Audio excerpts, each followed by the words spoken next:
আসসালামু আলাইকুম। কেমন আছেন সবাই? আশা করছি পরিবারের সদস্যদের নিয়ে সুস্থ এবং নিরাপদ আছেন। আমরা আমাদের জীবন অতিবাহিত করার মাধ্যমে এক জীবনে অনেক মানুষের সাথে পরিচিত হই, অনেক মানুষের সাথে মিশি। কিছু মানুষ হয় খুব গুরুত্বপূর্ণ জীবনের জন্য, আর কিছু মানুষ আছে তাদেরকে অল্প গুরুত্ব দিলেও চলে। আবার কিছু মানুষ আছে যাদেরকে আমরা একেবারে ইগনোর করি।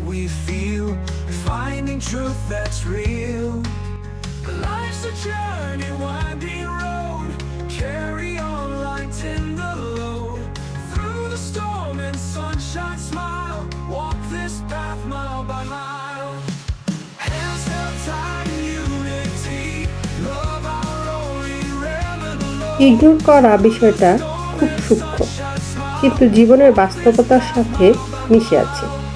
আমরা সাধারণত যার প্রতি খুব দুর্বল থাকি তাকে একটু বেশি গুরুত্ব দিই।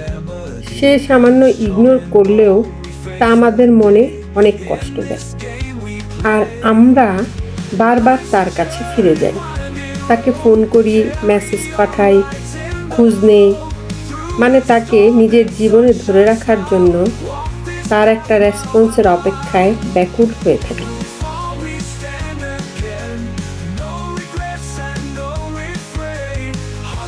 আর আমাদের এই আচরণটাই সমস্যা হয়ে দাঁড়ায়।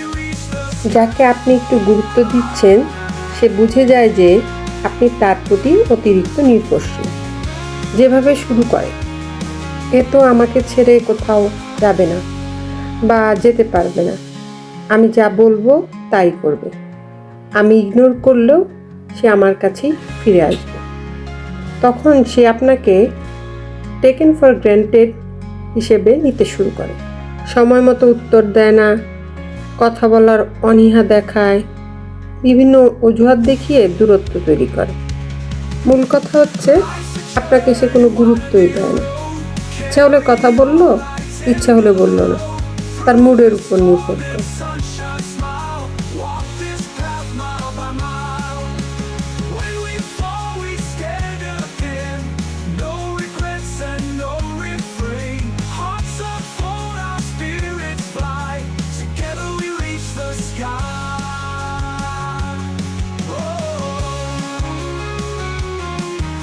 কিন্তু এই যে চক্রটা চলছে, এটা তো আপনার জন্য ক্ষতিকর। সে হয়তো মজা পাচ্ছে, কিন্তু আপনার শারীরিক এবং মানসিক উভয় দিকেই এটি ক্ষতিকর। আর এজন্য এই চক্রটি ভাঙা উচিত। তো এখন প্রশ্ন হলো, এই চক্রটি ভাঙার উপায় কি? উপায় হচ্ছে নিজেকে নিয়ন্ত্রণ করা।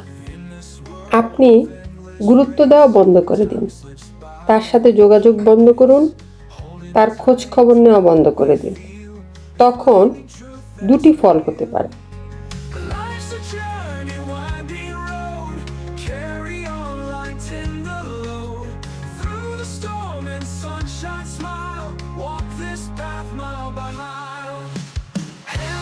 প্রথমত, যদি সেই সম্পর্ক নিয়ে সে সিরিয়াস না হয় এবং আপনি মূল্যহীন হন, তবে ধীরে ধীরে সম্পর্কটি ম্লান হয়ে যাবে।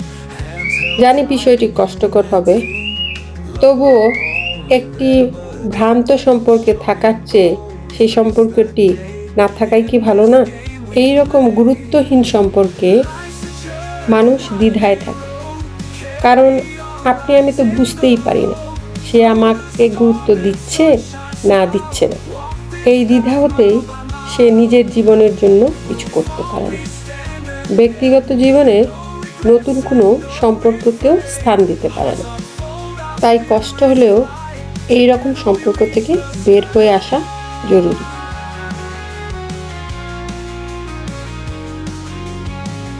দ্বিতীয় যেটি হতে পারে, যদি সেই মানুষটি সত্যই আপনাকে পছন্দ করে, তবে সে আপনার অভাব অনুভব করবে। আপনার ফোন, টেক্সট, যোগাযোগ এগুলোকে সে মিস করা শুরু করবে। আর ঠিক তখনই আপনি তার জায়গায় চলে যাবেন আর সে আপনার জায়গায় চলে আসবে। সে তখন আপনার মনোযোগ ফিরে পেতে চেষ্টা করবে। এই পুরো প্রক্রিয়াটির আসল শিক্ষা হলো নিজেকে মূল্য দেওয়া। আপনার স্বপ্ন, আপনার লক্ষ্য এবং আপনার আত্মসম্মান সবচেয়ে গুরুত্বপূর্ণ। কাউকে অতিরিক্ত গুরুত্ব দিয়ে নিজের আত্মসম্মানকে কমিয়ে আনবেন না। তবে এটাও ঠিক, যদি সে বা তারা আপনাকে প্রকৃত ভালোবাসে, তাদেরকে অবশ্যই মূল্যায়ন করুন।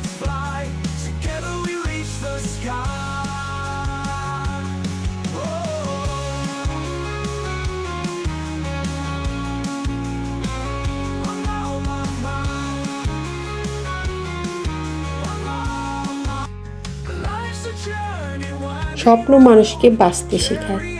যখন আপনি নিজের স্বপ্নের পথে হাঁটবেন, নিজের প্রতি বিশ্বাস রাখবেন, তখন অন্য কারো ইগনোরেন্স আপনাকে প্রভাবিত করবে না।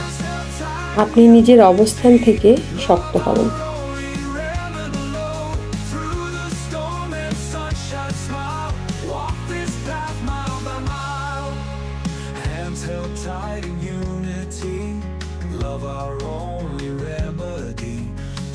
যদি কোনো সম্পর্ক আপনাকে কষ্ট দেয় বা আপনার গুরুত্ব কমিয়ে আনে, তাহলে নিজেকে সে পরিস্থিতি থেকে সরিয়ে আনুন। এই সম্পর্ক যে শুধু বয়ফ্রেন্ড গার্লফ্রেন্ড, হাজব্যান্ড ওয়াইফ এমন নয়। বন্ধুবান্ধব হতে পারে, আত্মীয় স্বজন হতে পারে, ভাই বোন হতে পারে। যেখানেই গুরুত্ব পাবেন না, সে জায়গার থেকে সরে আসবেন। সবসময় নিজেকে ভালোবাসবেন এবং নিজের স্বপ্নকে গুরুত্ব দেবেন।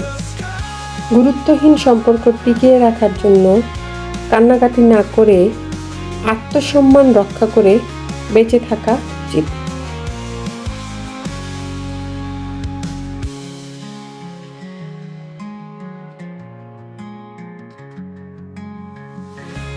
আজ এ পর্যন্ত। দেখা হবে অন্য কোনো ব্লগে। ভালো থাকুন, সুস্থ থাকুন। আসসালামু আলাইকুম। খোদা হাফেজ।